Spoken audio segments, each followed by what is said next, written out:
watched Northman, like the movie that came out last year, so I'm a little bit late, and it was a little bit uninteresting to me because I think whether because I've watched Game of Thrones, Vikings, and a little bit of The Last Kingdom, I've like kind of grown old of gotten tired of the whole Vikings type of TV show, and also the premise was just kind of as uninteresting because I've seen that same premise, maybe not in like multiple Viking shows, but across different genre TV shows and movies.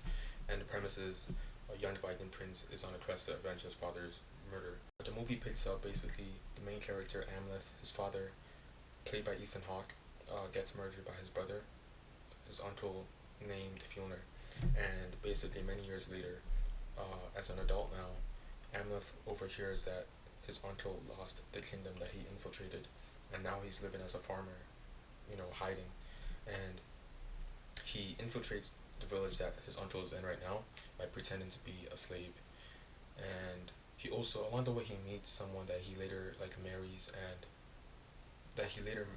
and falls in love with, but there weren't many scenes that like I guess showed that, but I can understand how that comes to be, but I do wish they showed like a little bit of a montage or something like that because all it basically showed was just two people who needed help to either help each other and to get out of the area that they were in. So he finds out that his uncle is now a farmer, and he infiltrates that area. And right now he has like three plans, which is to avenge his father, or well, two plans: to avenge his father and to free his mother, because when he was younger, his mother also got taken away alive. And they pulled this like complete 180 twist in the movie, which I'm still not really sure about because I didn't really like the twist that he did. But basically, it's revealed that his mother went along with the plan, and she's the one that orchestrated the whole thing, and that she never liked the father and Amleth.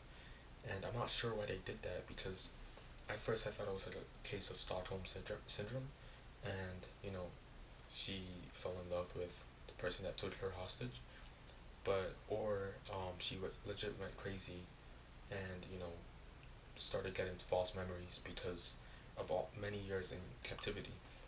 And if that's the case, I do wish that they would have communicated that and not just let us, take it as it is or let us come up with any interpretation of that. And also to kind of like solidify that she was in control the whole time. She also has like two kids with Fiona, Thor, and some other child. So she has two kids with Fiona as well. So yeah, later on, Amleth finds his mother, and then he's talking to her, and he's ready to like take her back and escape.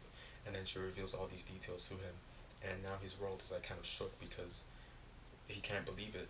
Obviously, he has to basically escape, and by the next morning, Amleth kills one of the children of Fjolnir, and the wife tells him that this was the work of her son, and he doesn't really believe it at first until Amleth later shows up. And there's like fantasy elements sprinkled into the movie, not really at random, but with a decent amount of world building in the movie. And there's this like spirit that can cause people on the battlefield to like off themselves, which I'm not really sure why it didn't take a hold of Fjolnir, even though because of what he did. But anyway, and also Amleth eventually gets his blade that is prophesied that he will kill Fjolnir with later on by a burning lake. So that's that.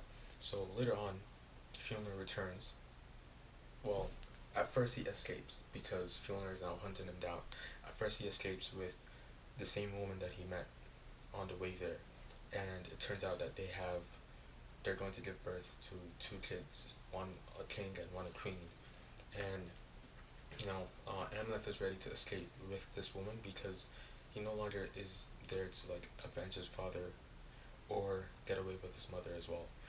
Once he finds out that the woman is about to give birth, he realizes that Fjolnir is not going to stop coming for him, and they will never be safe. So he needs to return to that prophecy, and then he leaves the woman and sends her off safely. And basically, long story short, they both die, Fjolnir and Amleth. Not before Amleth accidentally kills the second child of Fjolnir, and also kills his mother as well.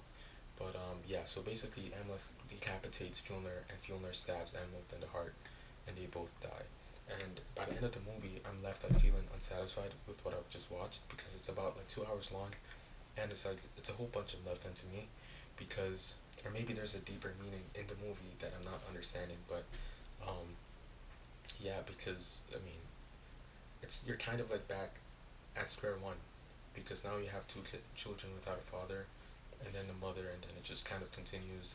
So you could skip that whole part and just jump to that next generation of kids.